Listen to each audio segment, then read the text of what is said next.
Dans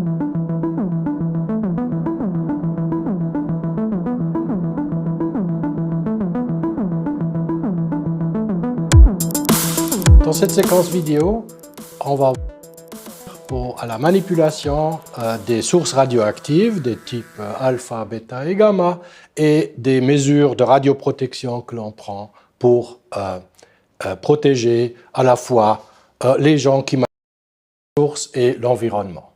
Alors, je vous présente le docteur Sandro Bravard, qui est maître d'enseignement des recherches dans notre département de physique des particules et qui est le responsable de ce cours pratique qui enseigne à nos étudiants comment faire ce que l'on va vous expliquer aujourd'hui.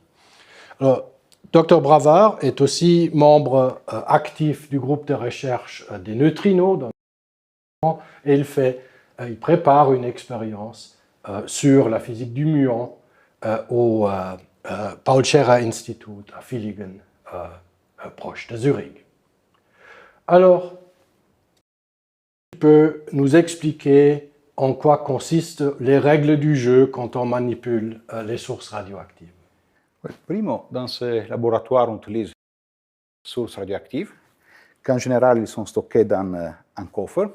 Ça, c'est pour bloquer toutes les radiations issues des sources et aussi pour restreindre l'accès aux sources parce qu'on ne peut pas permettre à tous de servir des sources radioactives s'ils n'ont pas une préparation adéquate.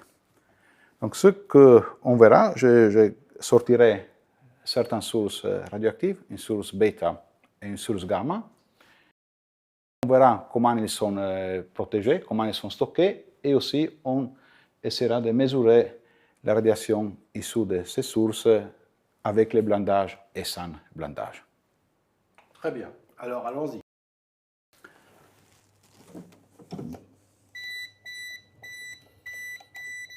Donc, première chose, je ouvre le... Pardon. Donc, ça, c'est une première source, une source. Ici, on a une source gamma. Et aussi, je vous montrerai une ancienne montre où on utilisait du radium pour rendre le visible.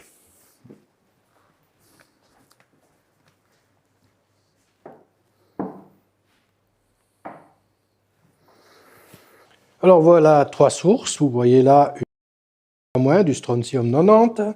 Là, vous voyez une source gamma du césium 137 et un vieux réveil qui intègre une source très très faible en radium. Alors, Sandro, est-ce que tu peux nous expliquer pourquoi les sources ont été ensevelies comme ceci et comment on protège les étudiants d'une irradiation excessive?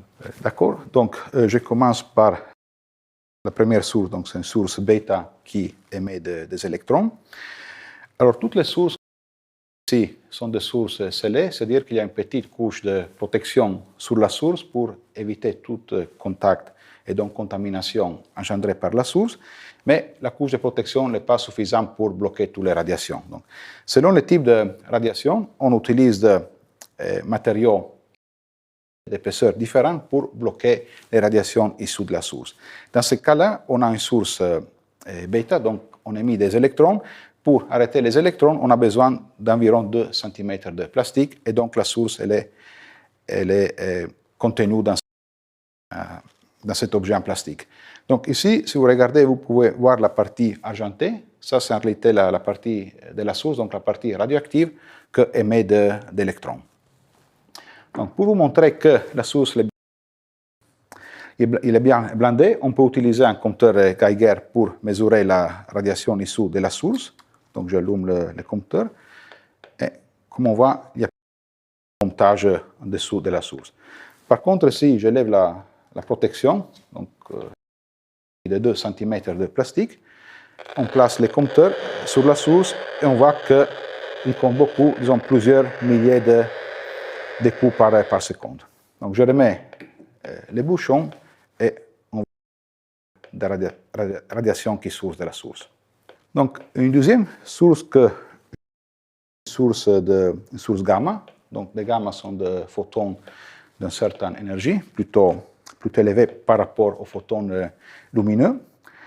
Et les sources gamma, pour se protéger des photons, on a besoin d'un blindage en plomb. Parce que pour arrêter les photons, il faut un matériel plutôt lourd avec un Z comme le plomb. Donc la source, oui, ça c'est le conteneur en plomb. On a un deuxième conteneur en plomb où la source elle est cachée. Et pour sortir la source, j'utilise une pince. Je ne touche pas la source avec un ces petits morceaux de plomb qui contient la source dans la pointe. Donc si je place Geiger juste devant la source, on voit que le taux de comptage est plutôt élevé. Par contre, si je remets la source dans les conteneurs, on n'a presque pas de radiation issue du conteneur. Donc, pour se protéger des sources de type, il faut pas seulement choisir un bon matériel, mais l'épaisseur du blindage et l'intensité des sources. Donc, plus la source est intense, plus de plomb j'ai besoin pour arrêter tous les photons qui sortent de la source. En effet, on avait fait un petit calcul de l'absorption des photons dans leur section efficace dans une séquence précédente.